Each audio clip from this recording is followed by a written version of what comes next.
Fala, bacharéis do Botequim, sejam todos muito bem-vindos a mais um vídeo e hoje aqui resgatando um quadro que fazia tempo que eu não gravava, esse quadro que é o Comentando Comentários, onde eu leio, comento, respondo os comentários que vocês deixam aqui nos nossos vídeos do YouTube, pode ser qualquer vídeo, então sempre que você assistir um vídeo do Botequim GP, deixe seu comentário aqui, porque de vez em quando seu comentário pode ser lido e respondido aqui.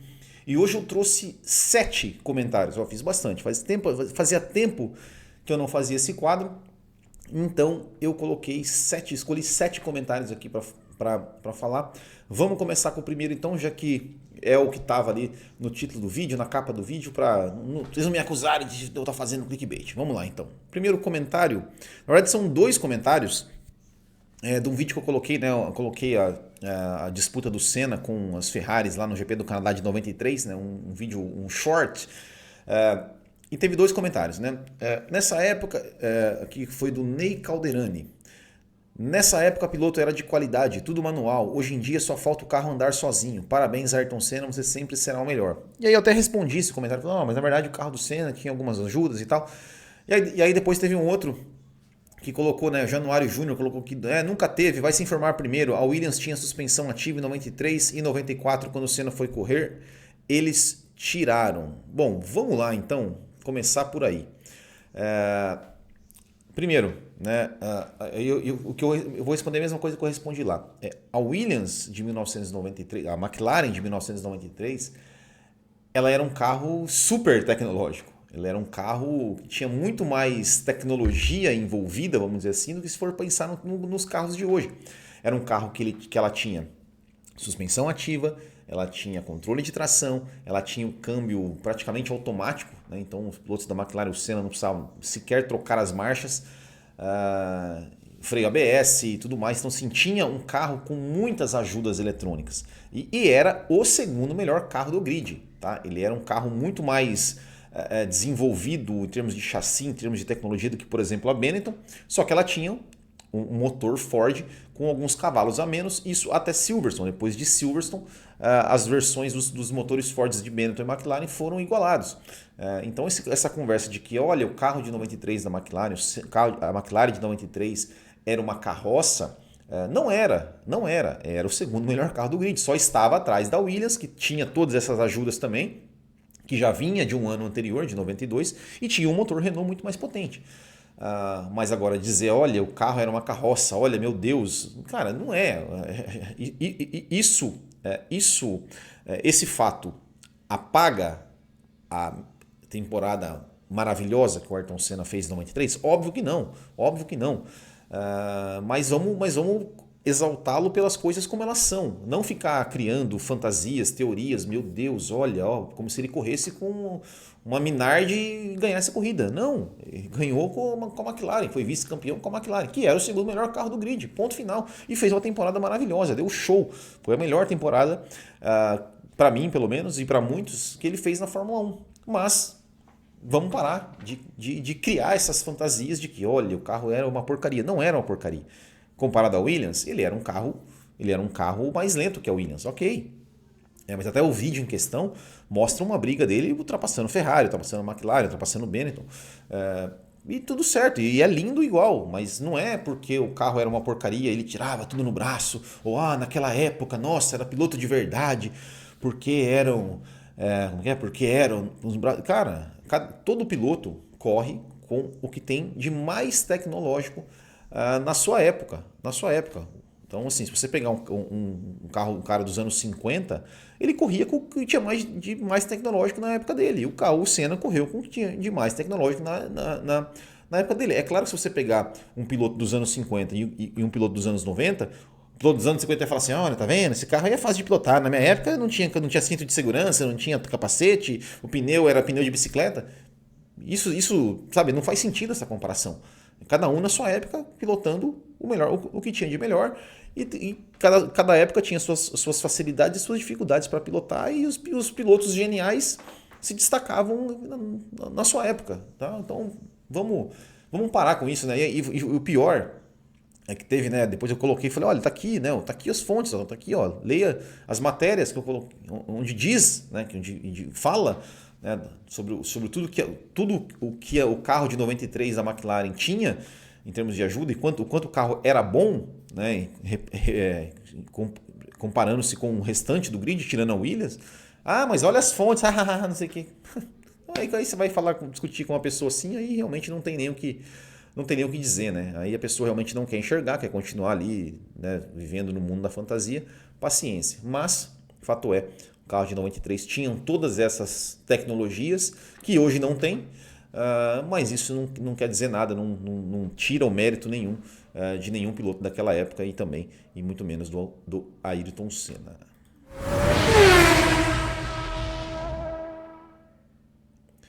Próximo comentário é um comentário que eu fiz, né?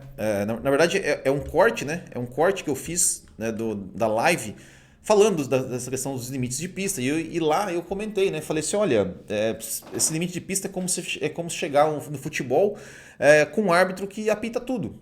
E aí o J. Bosco GF, ele respondeu assim: Will, pedir para um árbitro de futebol não apitar segundo as regras é completamente imoral.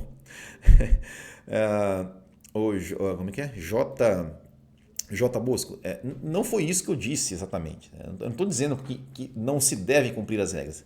Se você pegar o vídeo, né, ou a live que eu fiz, a primeira coisa que eu falei foi: se você quer ter a regra, eu acho uma regra estúpida, mas se você quer ter a regra, então pelo menos que tenha ela direito. Que seja fácil de você ver na hora qual piloto infringiu ou não a regra.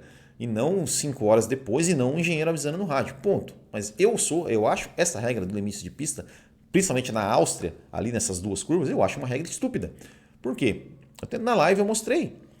Não se leva nenhuma vantagem em termos de tempo, eu mostrei, comparei os tempos. É uma punição que você pega, né, o piloto que mais digamos, infringiu a regra, que mais teve voltas deletadas foi o Ocon, que ele passou por 9 vezes ali alguns centímetros da linha branca. 9 de 71 voltas. Eu acho que isso, o que significa 12% das voltas dele, ele passou de forma errada. Eu acho que isso é irrelevante para querer punir. Eu sou contra ficar punindo toda hora. Da mesma forma, quando eu digo o árbitro que apita tudo, cara, é o árbitro que, se você pegar a regra, ler a regra, fria da regra, se o árbitro quiser apitar falta em toda vez que um cara dá uma ombrada no outro, ele vai falar, não, eu acho que isso foi um lance faltoso, e ele vai apitar tudo. E fica chato. Foi nesse sentido que eu quis dizer. É uma regra que, ok, tem a regra, existe, mas é uma regra chata, é uma regra estúpida, é uma regra que ao meu ver, não traz nenhum benefício para a Fórmula 1. É uma regra que mais atrapalha do que ajuda. Porque, como eu falei, o piloto que mais infringiu a regra, ele infringiu 9 vezes, de 71 vezes. Sabe? E você querer punir o cara por causa disso, porque ele passou milímetros na linha, eu acho uma estupidez. Tem gente que acha normal, tem gente que acha que é isso aí mesmo, tem que punir mesmo. Não, porque o limite... Cara, o limite é o limite físico. Se não tem a linha branca, não pode ser limite de nada. Enfim, essa é a minha opinião. Mas eu não quero dizer que, olha, não tem que cumprir a regra. Mas eu falei, eu sou contra a existência da regra. Mas se tem a regra, então que faça cumprir direito e não do jeito que foi feito aí neste GP da Áustria.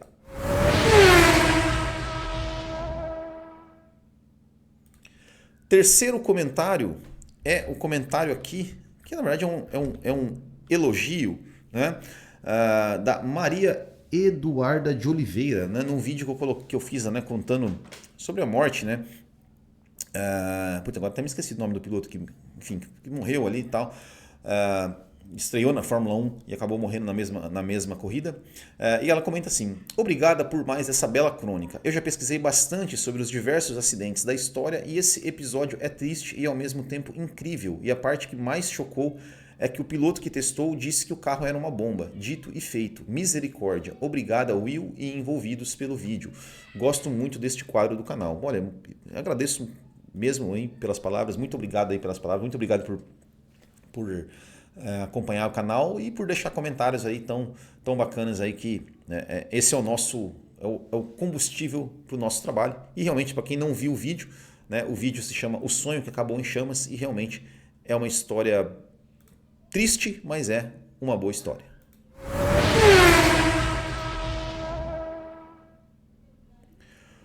O próximo comentário é o comentário que eu fiz, que também, né, é um corte de uma live, né, que eu fiz falando, né, sobre, comentei, né, quando o Verstappen igualou o número de vitórias do Ayrton Senna, eu falei que era possível de se comparar, e o Paulo de Jesus Guimarães Barroso, ele comentou o seguinte: Will, eu acho que só a imprensa brasileira não gosta dessa comparação. Eu vi Senna, acompanhei muita corrida de madrugada. Acho que você só compara porque estamos em um dos melhores da história, o Senna. Então não vejo nenhum problema. Agora, Verstappen ainda vai, se é que isso é possível, evoluir ainda mais. Seguramente, Verstappen vai estar no mesmo nível no futuro. Nesse momento, eu acho um pouco abaixo. Agora, com certeza, a comparação é válida. É isso, né? O torcedor brasileiro, a imprensa brasileira, elas têm essa coisa assim, o torcedor eu até entendo, mas a imprensa também, concordo contigo, tem essa coisa de, nossa, olha, ninguém pode se comparar ao Senna. O Senna foi um gênio, é um super piloto, mas o Verstappen também é um super piloto. Se você acha que ele ainda não é comparável, ok, você pode argumentar, a gente pode discutir aqui, e você pode ter razão também, ninguém está certo, isso é uma coisa que não tem verdade absoluta. Mas o que não pode é ficar nessa coisa de, meu Deus, é um absurdo, olha, que não sei o quê, olha, como se, nossa, um fosse um deus e o outro, cara, são dois pilotos, cada um na sua geração, aquilo que eu falei, é a mesma coisa do carro. Achar que o carro era uma carroça e que o carro da Red Bull hoje, que o Verstappen hoje só ganha por causa do carro, porque o carro é imbatível. Cara, o Senna ganhou um campeonato com o carro imbatível, um carro mais imbatível da história. Tudo certo, tudo certo. Então, assim, eu acho isso aí mesmo. Tem que comparar. A gente tem que comparar gênios de gerações diferentes, assim, comparar, discutir, ver semelhanças, ver diferenças. Aí cada um que acha, que vai dizer, né, concluir quem é o melhor. Mas é isso, sem ficar ali querendo ter razão, mais razão que os outros. Ninguém tem razão. Cada um tem a sua opinião sobre isso. E eu acho que são dois grandes pilotos, como você falou. Eu acho que o Verstappen vai evoluir ainda mais. O Senna fez a história dele lindíssima, e o Verstappen está fazendo a história dele lindíssima e vai fazer ainda muito mais, né? E é isso.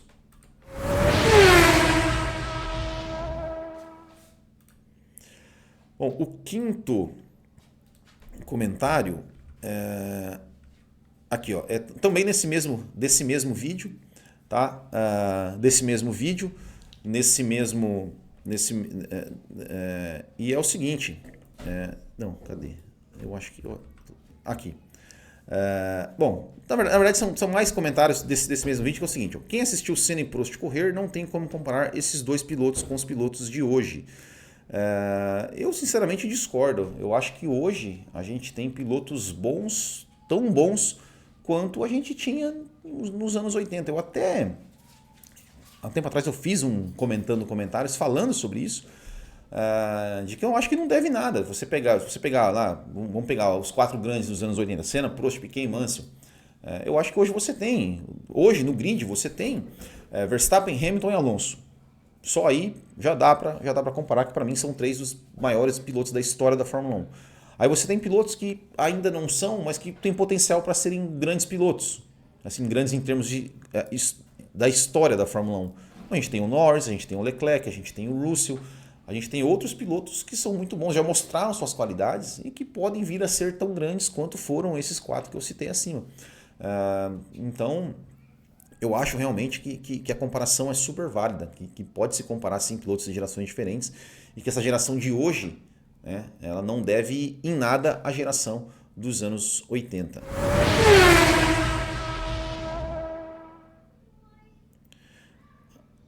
Não, tá aqui. Não, eu coloquei um comentário aqui, mas na verdade eu queria mostrar um antes. Essa aqui. Cadê? Aqui, ó. As semelhanças são, ainda no mesmo vídeo sobre Hamilton e Verstappen, sobre Verstappen e Senna. As semelhanças são impressionantes. Lembro de 2021, quando ele disputava com Hamilton na Inglaterra e se tocaram e o Verstappen ficou no prejuízo. Em razão da distância de um piloto para o outro, os 7 títulos do Hamilton, enquanto que o Verstappen era o desafiante sem nenhum título, depois da colisão entre os dois, pensei na hora, Verstappen vai cair na real. Daqui para frente esse menino vai entender que não é páreo para o Hamilton. Graças a Deus eu me enganei. Foi aí que ele ficou mais forte. Vi o Senna correr.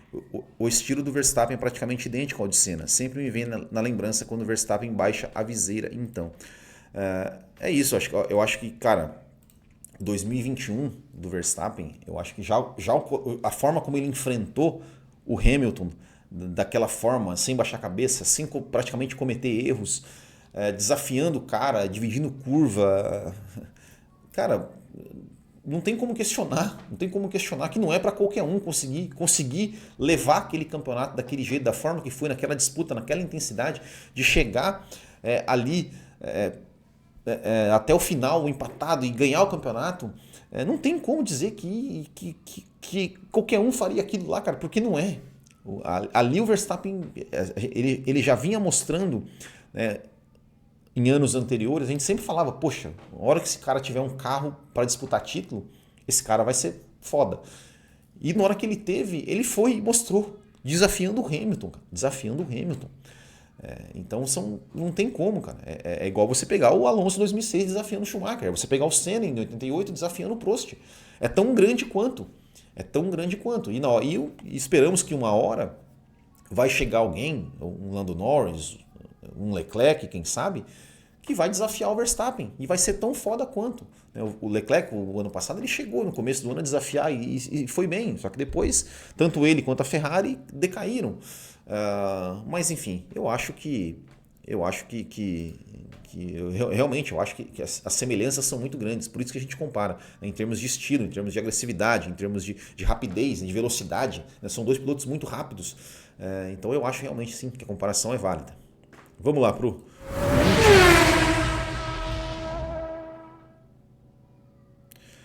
tá aqui, né? Esse aqui é um Reels que eu fiz falando do o Gunter Steiner, explicou o verdadeiro motivo pelo qual ele tirou o Mick Schumacher da Haas. E aí quando teve um comentário assim que precisou de escrever um livro para dizer que o filho do... eu não gosto desse termo, né? Eu acho que é um termo que não tem porquê, né? É uma fraude e só está na Fórmula 1 por carteirada. Eu discordo, é um comentário assim que eu discordo totalmente. Não acho que o Schumacher seja dick vigarista. E não acho que o Mick Schumacher só estava lá por causa da carteirada. Eu acho que, sim, o sobrenome ajuda. O sobrenome ajudou, claro. Né? O cara é filho do Schumacher, então a Ferrari o apoiou, né, muito por ser o filho do Schumacher e tudo mais. Cara, mas o Mick Schumacher chegou na Fórmula 1 como campeão da Fórmula 3 e campeão da Fórmula 2. Se ser campeão da Fórmula 3 e da Fórmula 2 não credencia um piloto para chegar na Fórmula 1, eu não sei o que é. O que credencia, então? O que? Porque assim, eu sou um defensor. Para mim deveria ser obrigatório. Deveria ser regra. O piloto que é campeão da Fórmula 2, ele obrigatoriamente tem que ter um espaço, tem que ter um carro de Fórmula 1 para guiar no ano seguinte. Não sei como fazer isso, não sei se obrigam aqui. Claro, é ruim obrigar, mas tinha que ser. Tinha que ser.